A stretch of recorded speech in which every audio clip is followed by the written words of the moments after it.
gracias. Buenos días a todos. Antes que nada, disculpa porque ando un poco ronca, entonces tal vez tenga ahí unas bajas de volumen. Y principalmente quisiera agradecer al doctor Cunha por la invitación a poder participar con ustedes en este curso, que precisamente en este marco que ella comentaba, la psicóloga, la verdad es que sí, también en los aspectos en cuanto a anticoncepción, obviamente a lo mejor ahí tenemos cierta desventaja, desafortunadamente hay muy pocas opciones anticonceptivas en el varón, porque bueno, es mucho más complicada la fisiología de un varón, de hecho se han hecho muchos estudios, pero bueno, la anticoncepción particularmente en la mujer ha mostrado muchas gamas.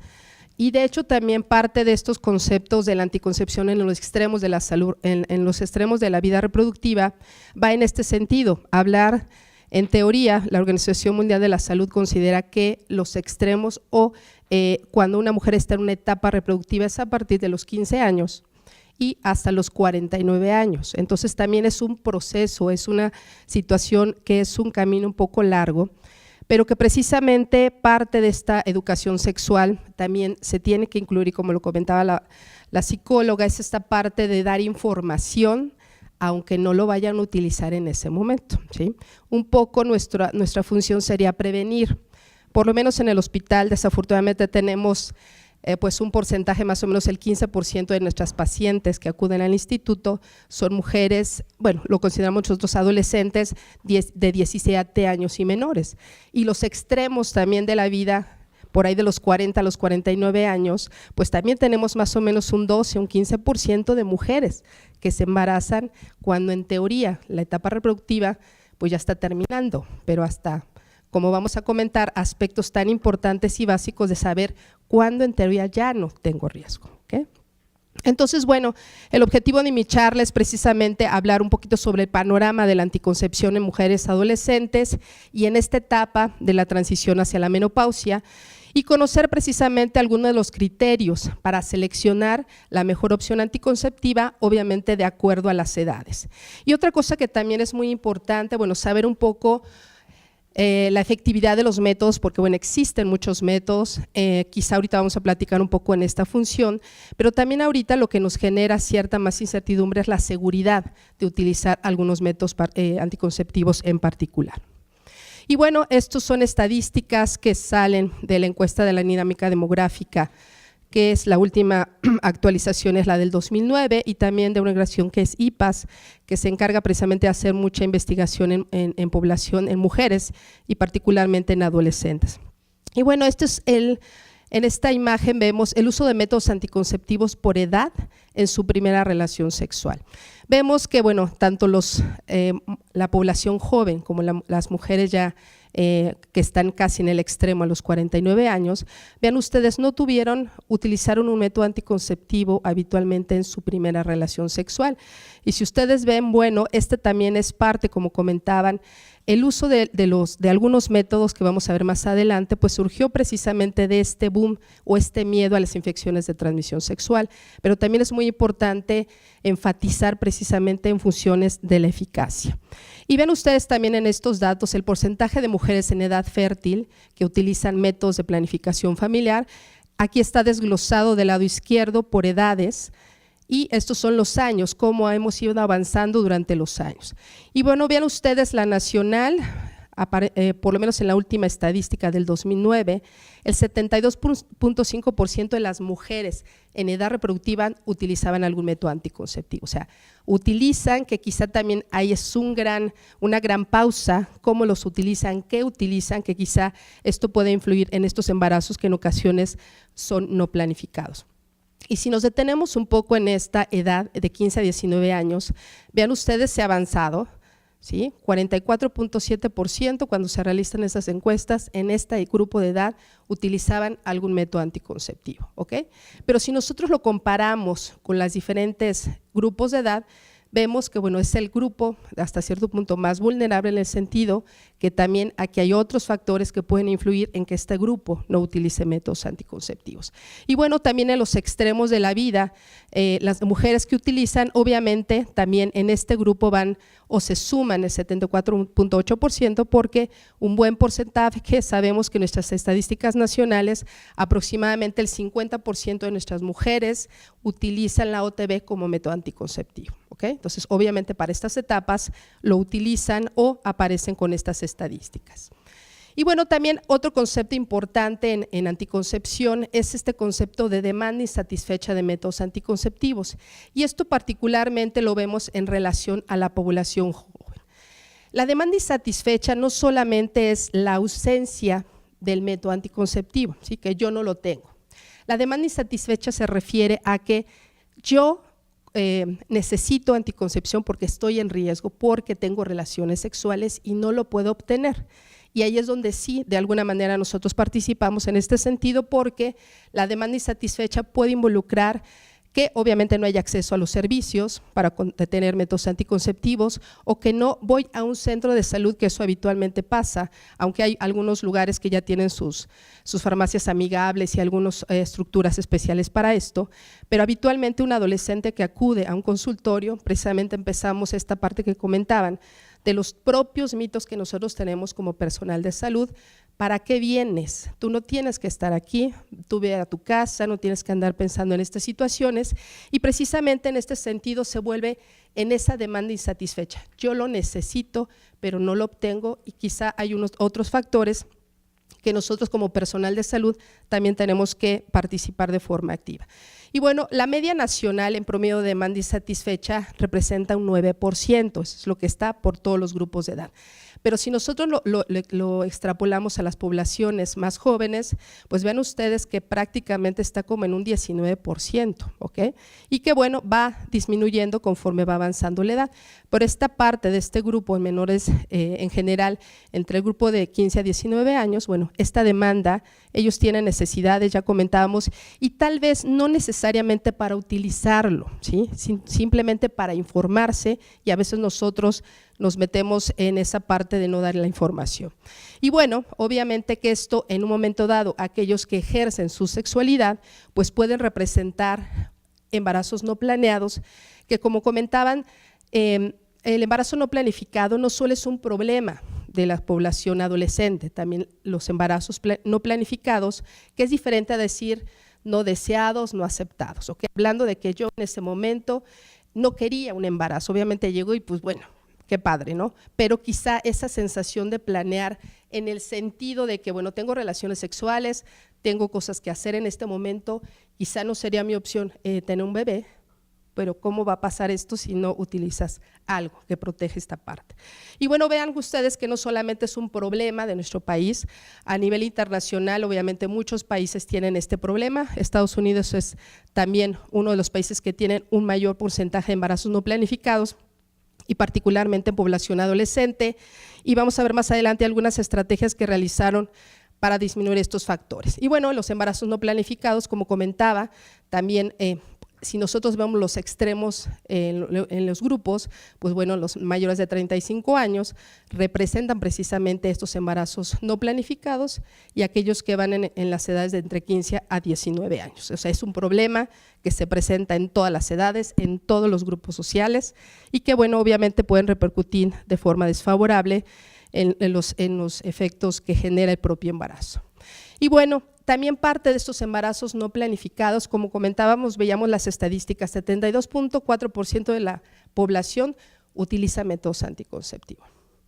Pero ¿qué factores pueden influir de forma directa en esos embarazos no planificados? Bueno, el embarazo no planeado puede atribuirse a algunos de estos factores, como sería al uso incorrecto o irregular de algún método anticonceptivo, que de otra manera, si se utilizaran de forma correcta y consistente, serían altamente efectivos. Y bueno, la confianza de utilizar de forma continua algún método, y esto particularmente las estadísticas nacionales reportan que los métodos naturales o los métodos asociados a a las relaciones sexuales, es decir, corto interrumpido, Billings, los métodos naturales, representan aproximadamente el 7% de todos nuestros métodos anticonceptivos y esto se equipara al 7 u 8% de los métodos hormonales. Entonces, todavía parte de la población utiliza esas opciones anticonceptivas. Y bueno, los métodos anticonceptivos efectivos obviamente están basados en el uso perfecto, la eficacia de los métodos verdaderamente está probada, eso ya no es un problema para nosotros. El problema es cuando la mujer tiene que depender de ese método, una toma diaria, aplicarse la inyección, que no se le olvide, utilizar el condón cada vez que tiene relaciones sexuales. Esto lo vuelve que esa falla tan perfecta que vamos a hablar disminuya cuando ya lo bajamos a la población en general. Entonces, bueno, también hacer mucho hincapié nosotros como personal de salud de cómo utilizar, ya comentaba la psicóloga, el condón, que para nosotros pareciera la cosa más sencilla. Nosotros en el hospital, de hecho, hacemos algunos cursos con la doctora Lira para capacitar a los jóvenes, hombres y mujeres, para colocar un dispositivo y también para médicos, y nos damos cuenta que ni siquiera nosotros tenemos como los pasos básicos para considerar que un condón está bien, que tiene fecha de caducidad, que tenga la burbuja, algunos factores que cuando nosotros le decimos a una paciente, bueno, yo quiero utilizar un condón, pues dígame siquiera cómo es la forma correcta para utilizarlo. Entonces, estos factores influyen de alguna manera, aunque vean ustedes, aproximadamente se piensa que un 40% de las mujeres que utilizaban métodos anticonceptivos tuvieron un embarazo no planificado, entonces utilizan, quizá la forma consistente es lo que no se hace de forma regular. Y bueno, también es muy importante considerar la eficacia anticonceptiva. Ven ustedes, hablamos de dos conceptos que comentábamos, el uso típico y el uso perfecto. El uso perfecto se refiere, bueno, a utilizarlo de forma correcta, que no tengamos omisiones, que se aplique de forma adecuada.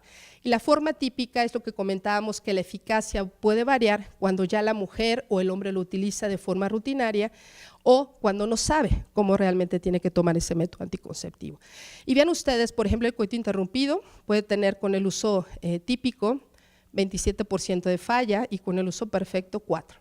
¿Okay? O sea, es un método que si nosotros lo consideramos, bueno, puede ser una opción anticonceptiva, de hecho por eso entran del marco de las opciones anticonceptivas, pero que aquí en esta otra columna hablamos de la tasa de continuidad de este método, que al año de estarlo practicando yo lo siga utilizando, y eso también de alguna manera influye en estas situaciones de embarazos no planificados. El método el ritmo, aquí por ejemplo el Billings resultan ser métodos también que pueden ser efectivos, más o menos estamos hablando casi de un 80%, ahí se borró la imagen, pero en el uso perfecto, vean ustedes que puede tener una falla de un 3%. También es muy importante, obviamente son opciones anticonceptivas, pero que requieren un entrenamiento muy frecuente, o sea, necesitan hacer todo un ejercicio, llevar su calendario menstrual, cuando son sus moco cervical, por ejemplo, algunos métodos que requieren verdaderamente un empeño de la mujer para conocerse, pero también para el llevarlo a cabo puede resultar en ocasiones pues difícil de llevarlo. Obviamente hay mujeres que son expertas en esa parte y de hecho hay grupos especiales que se dedican a desarrollar esta parte de los métodos naturales. Y bueno, hablando también de la anticoncepción hormonal, en general son métodos altamente efectivos, ¿sí? El uso perfecto, vean ustedes, menos del 1%, y con el uso habitual 8% de falla, ¿sí? Los hormonales, las mujeres que lo utilizan prácticamente entre el 50 y 68% de las mujeres lo suspenden al año de haberlos utilizado por diferentes circunstancias.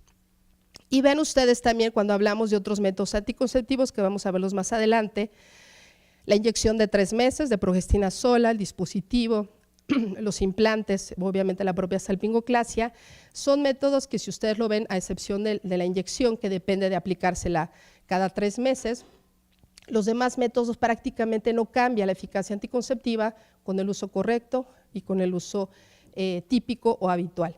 Y tenemos mayores tasas de continuidad con estas opciones anticonceptivas porque directamente no dependen de ellas, ¿sí? Es un método que se utiliza de forma, digamos, aunque la mujer no lo quiera utilizar, está funcionando. Obviamente, quizá con el dispositivo hacer las observaciones en cuanto a seguimiento y revisión. Y bueno, también otro elemento muy importante es la farmacocinética de los anticonceptivos. Consideramos que en esta imagen, cuando nosotros tomamos los anticonceptivos orales combinados, vean ustedes, su farmacocinética es esto, picos y astas muy altas, lo que hace que en promedio el 50% de la hormona que nosotros no tomamos se elimine, ¿ok? Por eso requerimos dosis un poquito más altas y por eso requerimos dosis diarias, ¿sí? Porque alcanzamos el pico, pero para mantenerlos tenemos que tener concentraciones diarias. Y quizá una ventaja para los métodos anticonceptivos que no tienen concentraciones tan elevadas, particularmente los implantes y los dispositivos, es que se libera la misma cantidad todo el tiempo, ¿sí? Tenemos concentraciones, por eso se llaman sistemas de liberación controlada, ¿ok? Entonces, esto también nos mejora las probabilidades de tener una mayor eficacia anticonceptiva. Y bueno, aquí vemos nada más esta imagen, los métodos anticonceptivos que hay. Los que tienen menos eficacia están abajo, básicamente los espermicidas, las jaleas, el capuchón, las esponjas, y bueno, ya se van aumentando con aquellos que tienen que ver con los anticonceptivos hormonales, condones y los métodos de alta eficacia. Y bueno, quizá nada más existen diferentes guías que nos permiten encontrar ciertas condiciones, no necesariamente enfermedades, y una de las más difundidas es precisamente los criterios médicos de elegibilidad de la OMS.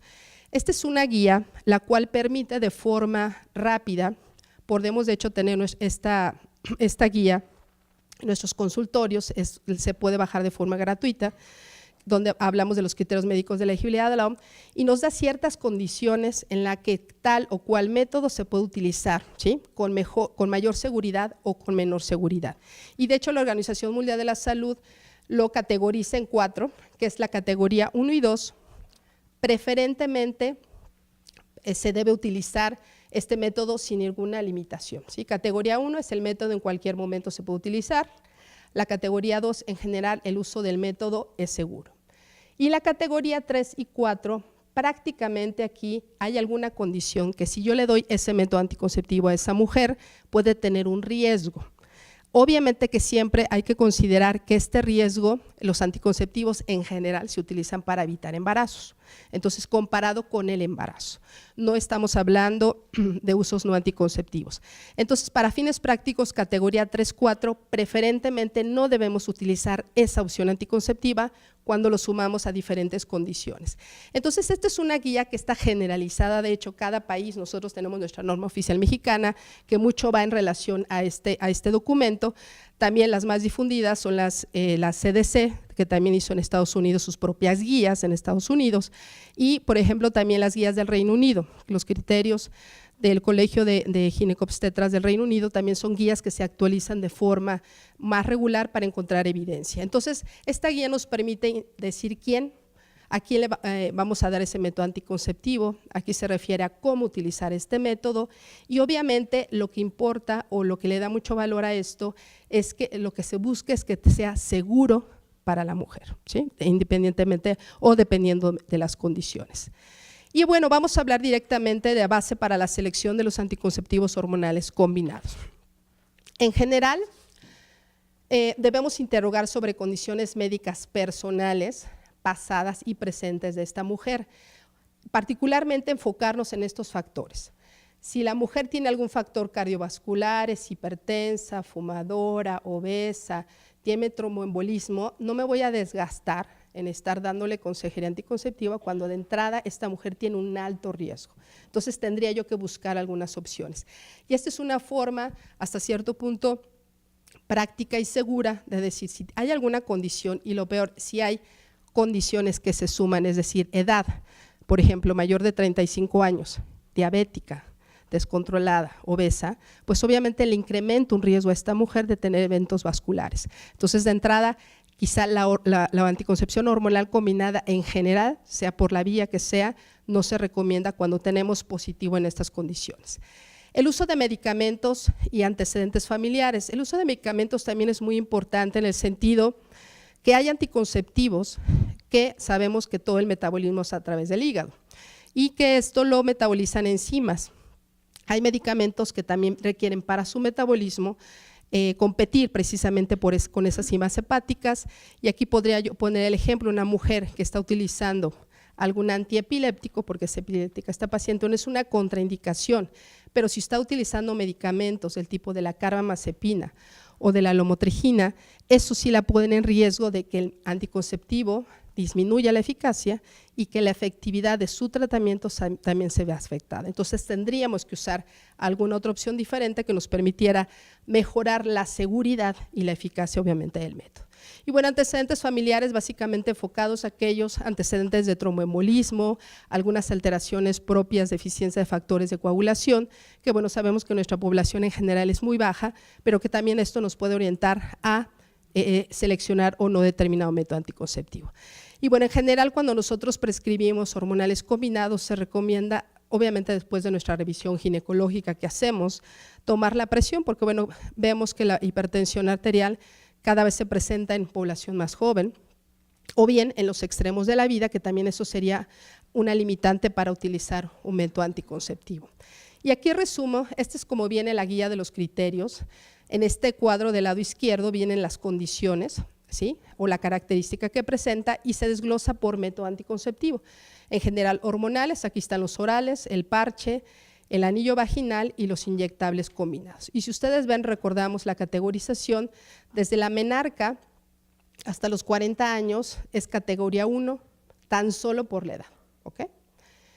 Y en mujeres mayores de 40 años todavía se puede prescribir, pero aquí tendríamos que tener particular situación cuando una mujer llega a los 40 años, descartar que no tenga otra comorbilidad que pueda incrementar los riesgos, ¿ok? Pero tan solo por edad no es un factor en contra para utilizarlos.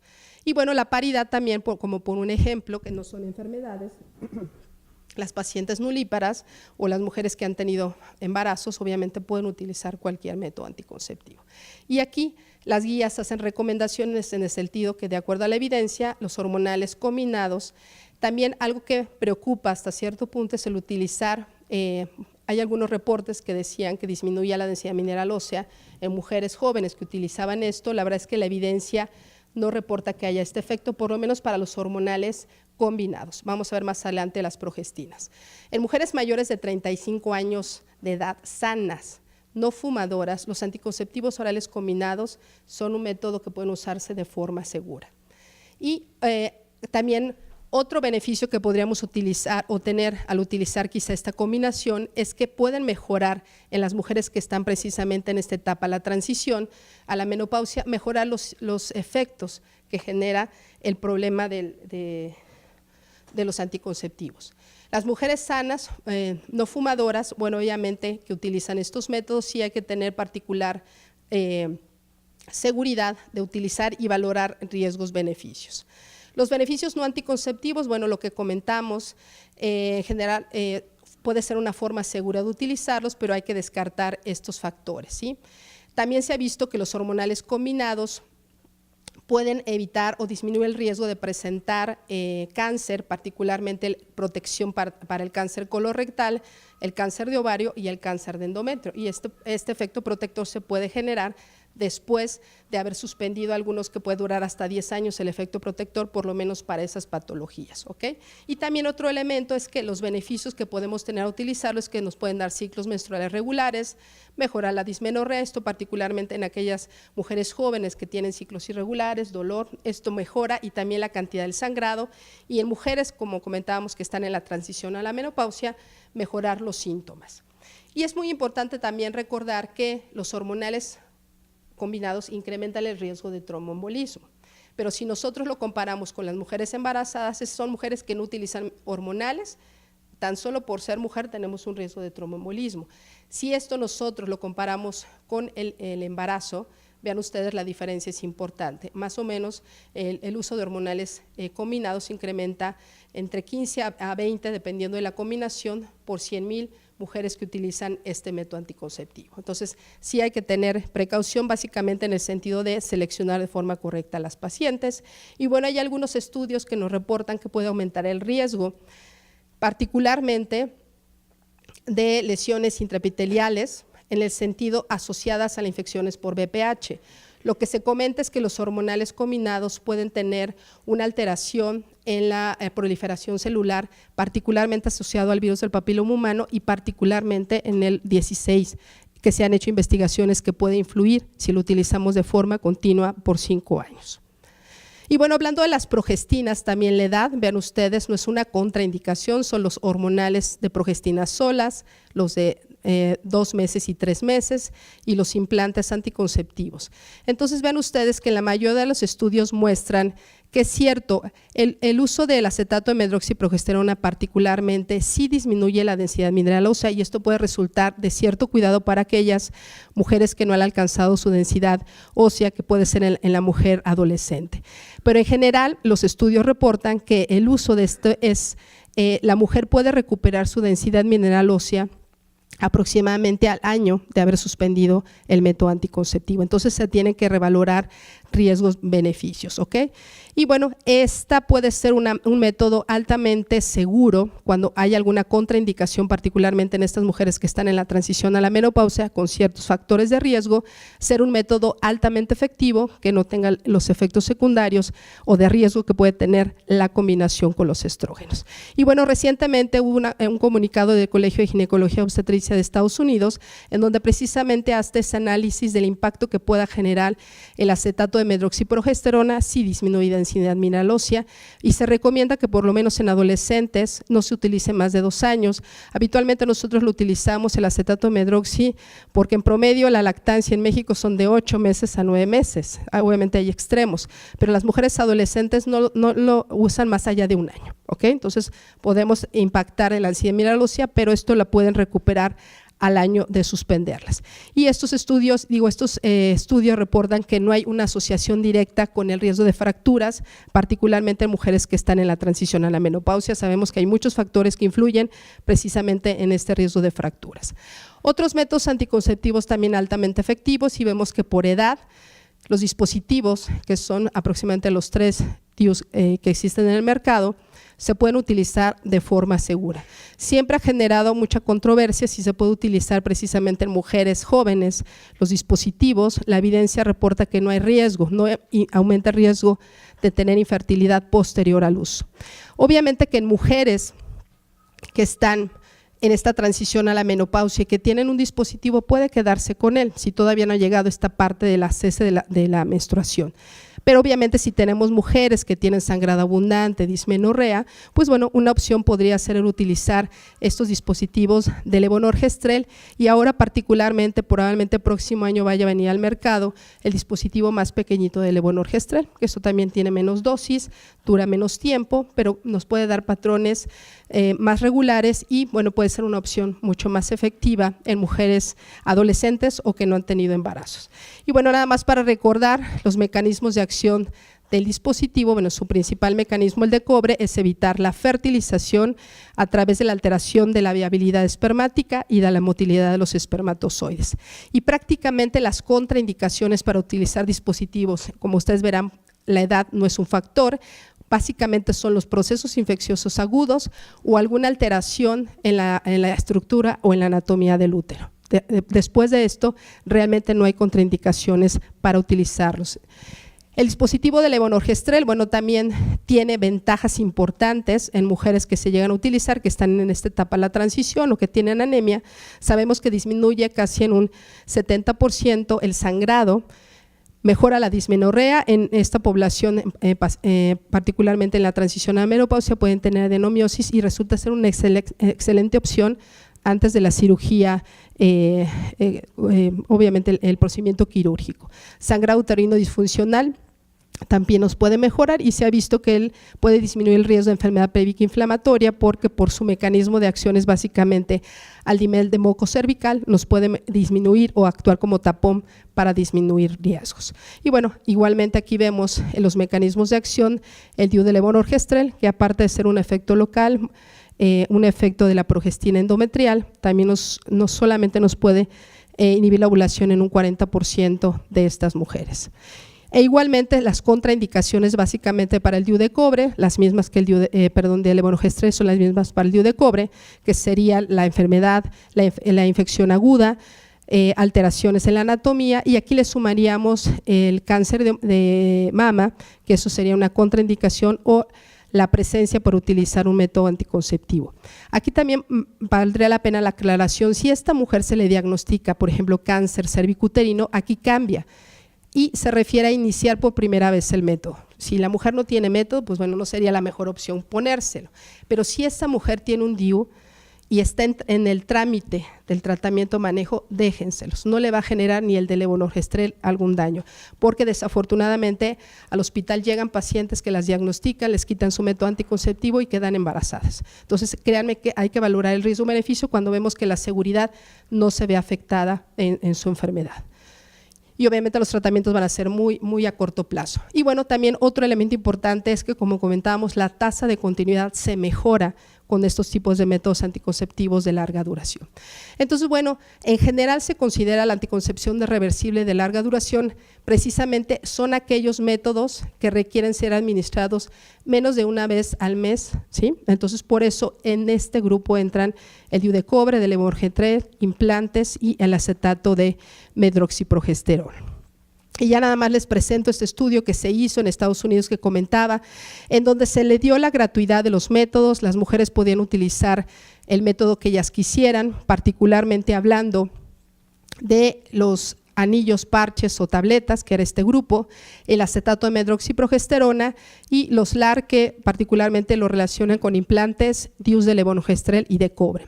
En general, este estudio dio la pauta para valorar estos aspectos. Embarazos no planificados tenían aproximadamente un 30% de estas mujeres cuando eligieron un método anticonceptivo, eran grupos de edades entre, comentábamos, 14 hasta 45 años. Y vean ustedes el embarazo no planeado, ¿sí? En estas mujeres que utilizaban anticonceptivos de larga duración, prácticamente no tenía un incremento.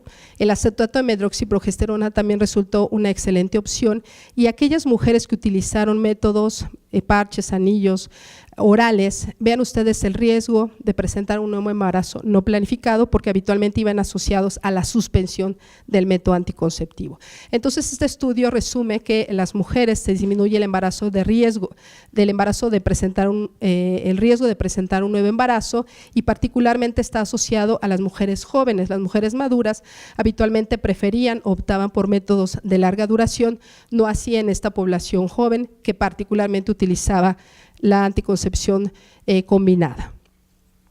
Y bueno, este método reportó que la eficacia de estos métodos son altos, pero si nosotros lo extrapolamos a estos grupos en particulares, los embarazos se presentaron de forma mucho más frecuente, particularmente en la población joven.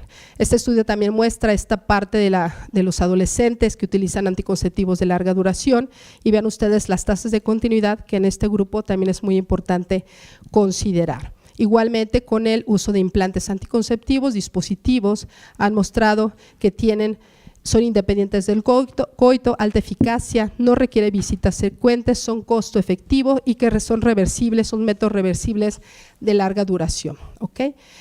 Entonces, bueno, mis conclusiones van en el sentido, bueno, se debe recomendar anticoncepción en toda mujer que esté en etapa reproductiva. Para la selección del método, obviamente tenemos que hacer este interrogatorio basándonos en las preferencias personales, si tiene alguna comorbilidad o si está utilizando algún método o un medicamento que pueda alterar la efectividad.